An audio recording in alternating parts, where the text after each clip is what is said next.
wonderful. And how the hell are you? Hopefully the dogs aren't going to start wanting to go in and go out and in and out the whole time. But sometimes they are wont to do that. And that light is actually bothering the hell out of me. So maybe I'll move over here a little bit. I just finished a 7-day fast. This is actually, I completed it last Sunday. So this is Saturday. So I guess this is 6 days since the fast. And so I've been eating again since Monday. And I had to start eating in this gradual manner, so I couldn't just go do what I wanted to and go have this big meal, which was my plan. Instead, I had to gradually, increase or introduce different foods and not go into refeeding syndrome and go into cardiac arrest and all that kind of stuff. But the fast was really pretty interesting. I was surprised just how easy it was. I made a video about it, so go watch the video. Don't stop watching the live right now, but go watch the video. It's a pretty good video, if I say so for myself. But it's from a perspective of a normal person, doing a fast, because everything I could find, like on YouTube and stuff like that, was from people that were more like influencers. And I mean, as far as influencers, like health influencers, and they were really interested, and they're coming up from that like really extreme standpoint, or they were going to sell you something, or they were really hyping everything up. And you know how people are when they're really enthusiastic about something, and maybe they kind of believe some stuff that might not actually really be true, or make some bizarre claims. But I saw very little from see, now I'm going to kill the dogs. Very little from the standpoint of an average person. So I thought it'd be really kind of easy to give you the experience of an average person. It's cold out there, guys. It's going to suck.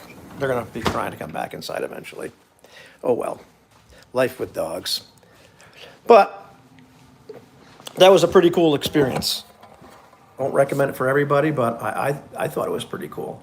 I would do it again, Definitely recommend. And at least it's got me walking afterwards and eating better at this point and giving me a kickstart, because I kind of ballooned up to a pretty heavy weight, which I really don't like. And I don't recommend doing that either. But having said that, I started thinking a lot about the meaning of life. And maybe it was because I started to get lightheaded. But, it's one of those things. You get to a certain age and you start wondering, like, well, what the hell is this all about? And of course, there's the midlife crisis thing, right on schedule somewhere in your 50s, which is not midlife, by the way, where you start to wonder, what the hell did I do all this for? And I talk a lot about that on this channel now, and part of it's the idea that we just kind of blindly follow this life path that was laid out before us by other people, and we let other people define the meaning of our life and what we're supposed to do.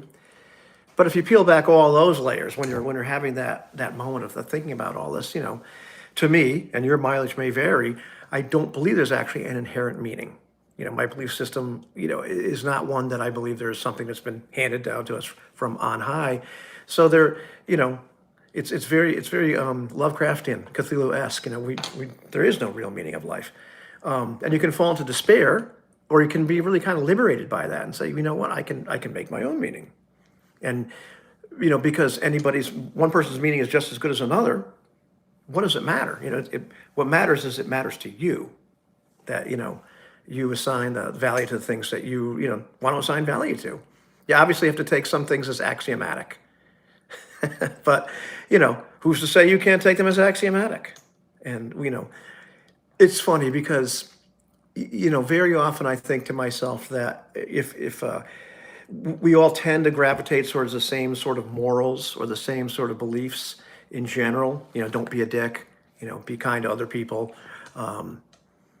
that sort of thing. And, those are arbitrary as well, not to get too heady, but those are arbitrary as well. But they're supported by evolutionary biology. These are the things that our ancestors, the instincts that kept them alive long enough to reproduce and have viable children, or to make sure that those genes got passed on by somebody, if not them, then one of their close relatives, because genes don't really care about anything, but they don't, it's not about the survival of the organism, it's about the survival of the gene. See, I got really, really heady right now. But, so in other words, things like altruism, they're supported by, evolutionary biology. They kind of work for people. But so did selfishness. So did being a jerk. So did looking out for yourself. I'm not saying those things are nice traits, but we kind of assign value and lack of value to them. Is that because of our instincts? Is that because, of things like cheater detection? If you look that up in primates especially, they will ostracize a cheater, because they're living in these groups. If somebody's a freeloader, they will tend to be really pissed off at them and kick them out of the group, or at least be really mean to them. So once again, how much is that really biological? I don't know.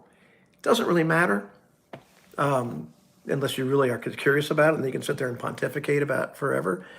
But what matters is, we get to design the meaning of our own life. And that means, I don't mean that we need to get all cosmic, but it's like, well, what the hell do I want to do with my life? What makes me happy? What do I want to spend my time doing? What brings me joy? What do I want to put all my energy into? And I was taking a walk, as I started taking walks again, and I'm outside and I'm looking up, and I hadn't been in that much nature for a while. In open nature, not like in the woods. It's kind of on this road. And I'm seeing all these clouds rolling in, and, the trees are all bare for the most part, because it's fall.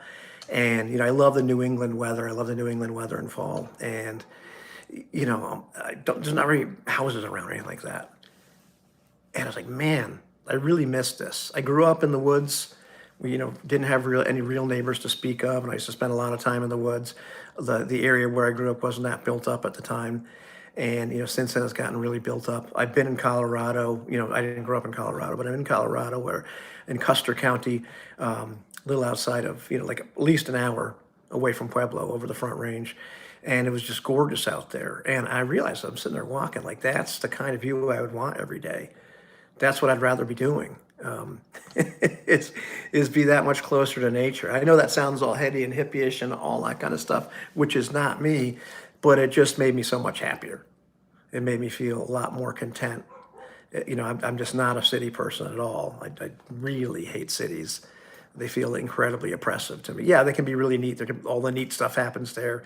But, there are places, I visit and I, get the hell out of there. And I really just want to go to the thing where the thing happens and get out of there. There's on the few times I've gone to the city, when we go to the city, like Susan and I, she likes to go see plays or what have you. I like to go in there surgically. You pay for your parking already. You go park, you walk like very short distance to the theater. You go see the thing. We saw Melissa Etheridge that way. Get back in the car, drive back home. Get the hell out of Dodge, or New York City in this case.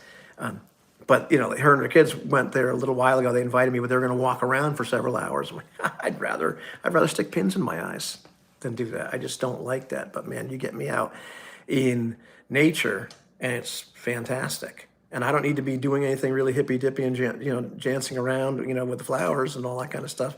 It just is invigorating. It feels like home. The stage feels like home a lot more when I'm playing music. But that's one of those other things. That's what I like to do. It doesn't mean I want life to be all play, but even when I'm, like, say, researching something for a video, if I'm really thinking about that, I'm putting something together, I'm fact checking topics. It's something that I'm really interested in, or I'm just going down some kind of rabbit hole because of that. That feels like home as well. Those are the things that give my life meaning, is being able to do stuff like that. That's when all of a sudden, I feel alive. And the things that make you feel alive, that's what you should be doing. Not sitting there and living your life, or, having the meaning of your life assigned to you by other people, by the societal script, do this and go to college and get this good kind of job. Like, what difference does it make which kind of job you have, as long as you're happy with it? What difference does it make what kind of status you have? Who cares? Some people care, but they've been told to care. Don't I sound like an anarchist or something? I'm really not that far off. But that's the thing, is who cares? You figure it out, and screw what everybody else thinks. But we take on these roles that people assign to us. We take on these belief systems that people have assigned to us, and we willingly kind of accept them. We don't really question them that much, especially, because we got a lot of them when we were little. So, we're learning all these other things, that's blue, that's a fire truck, and this is how you're supposed to spend your life. Okay.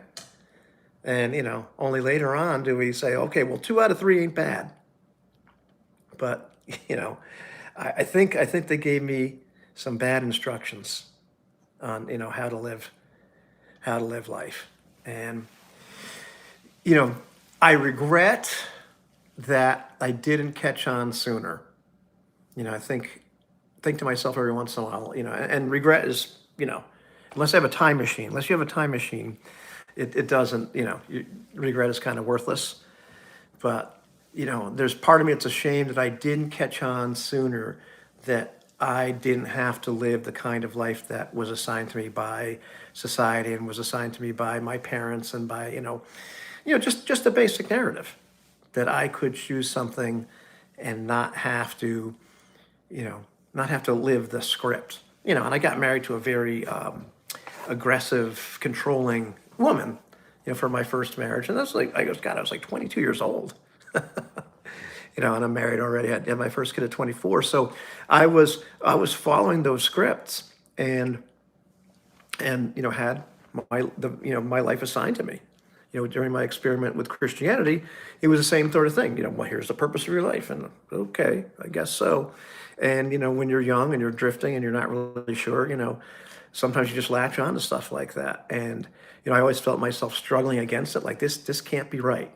And same thing with like society script and what my wife wanted to be like and the whole status thing. And there were times I chased it, and there's times I'm thinking, well, something is really freaking wrong.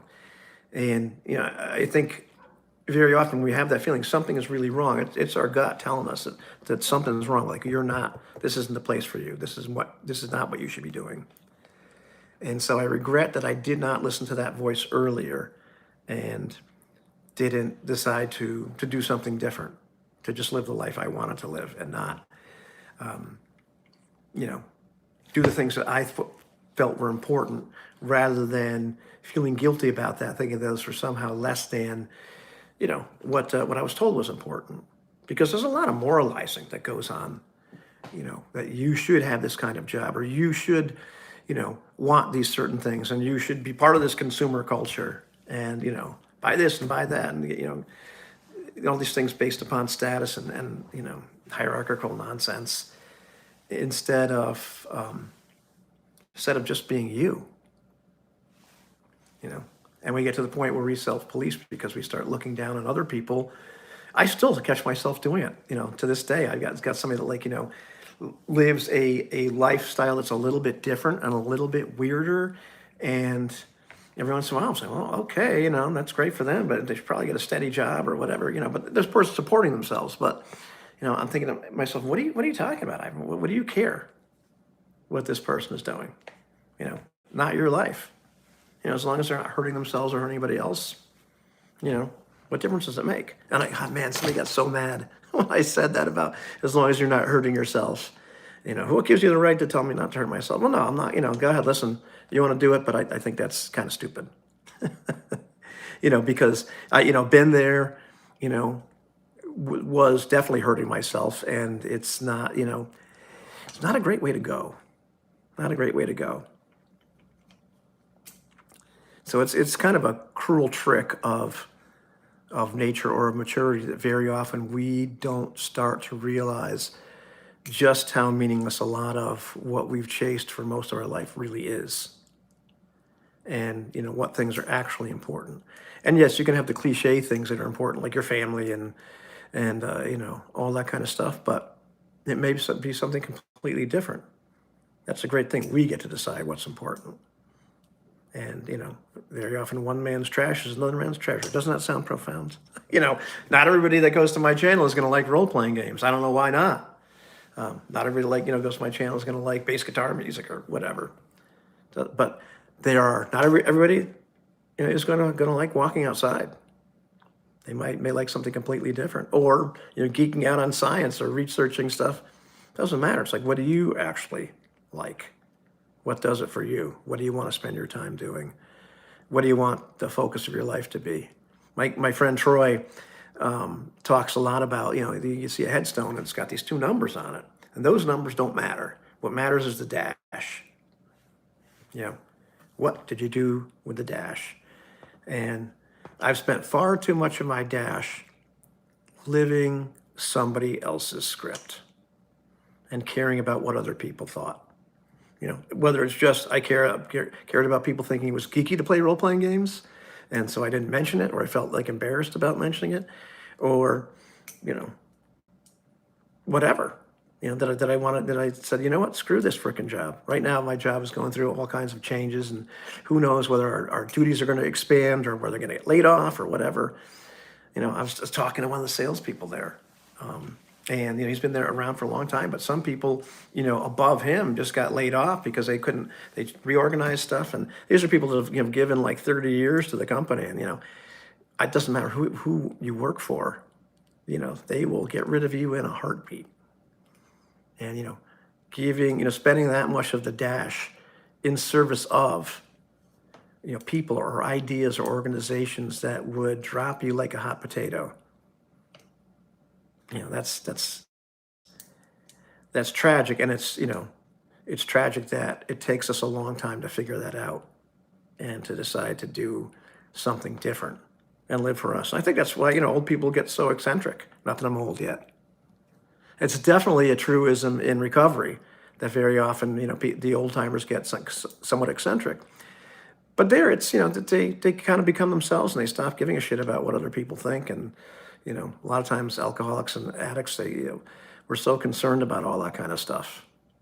We, kind of feel life a little bit more acutely, and you finally get to the point where, I don't really care what other people think. And I think that's part of, when I title this, Are You There? Are we there yet? That's it. Are you there yet? Are you there at that point in life where, you feel like, man, you're doing what you want to be doing?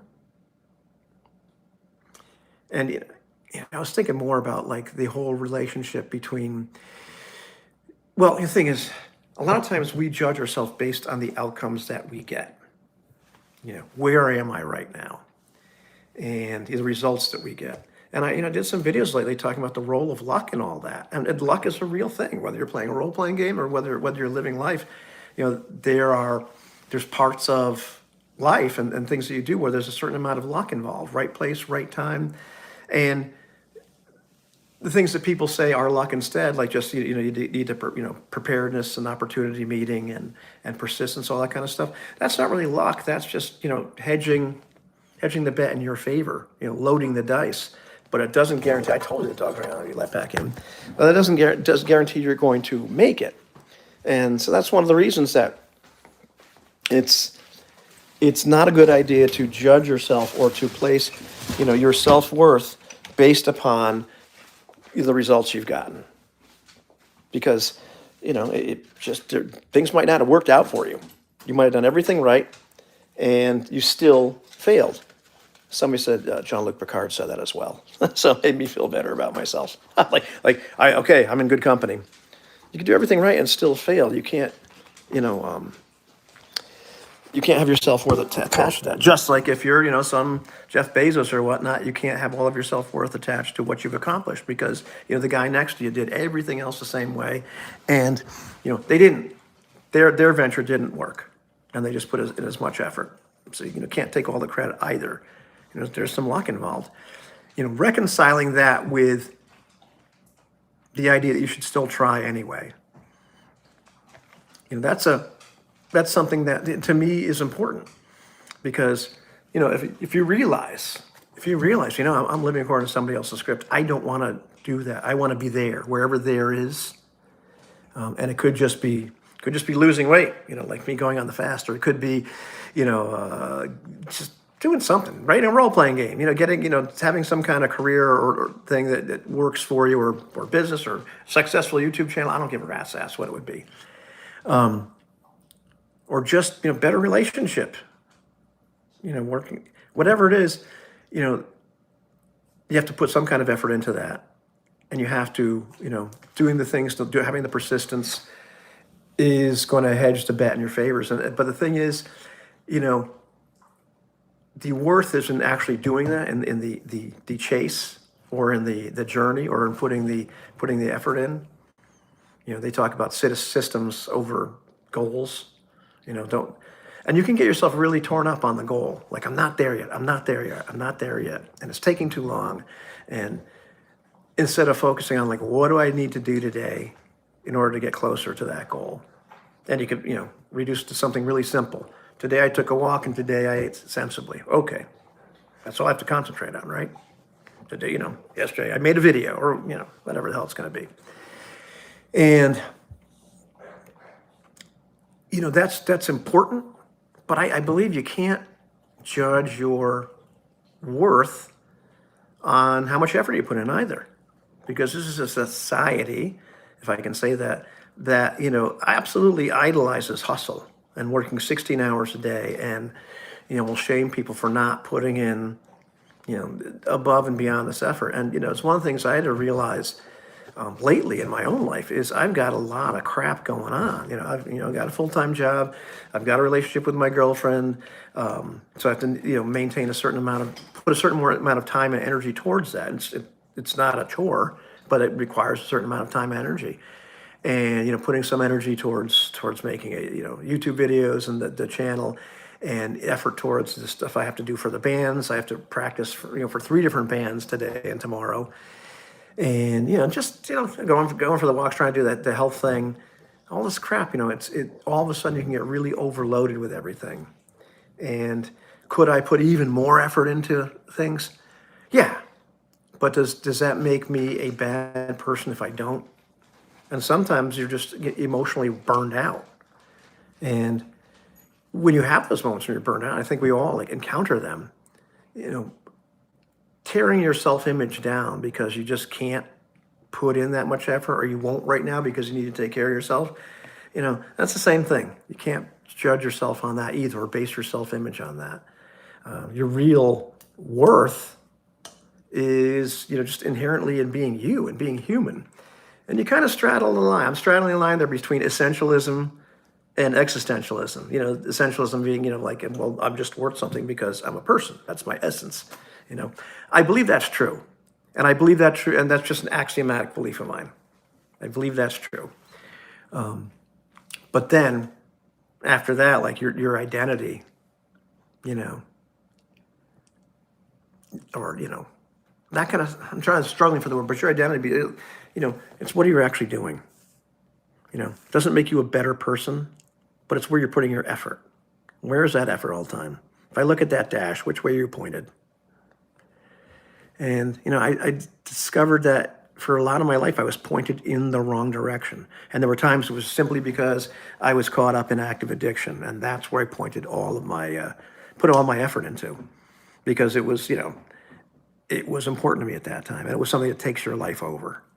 And so unbelievably, I got past that. I got out of that.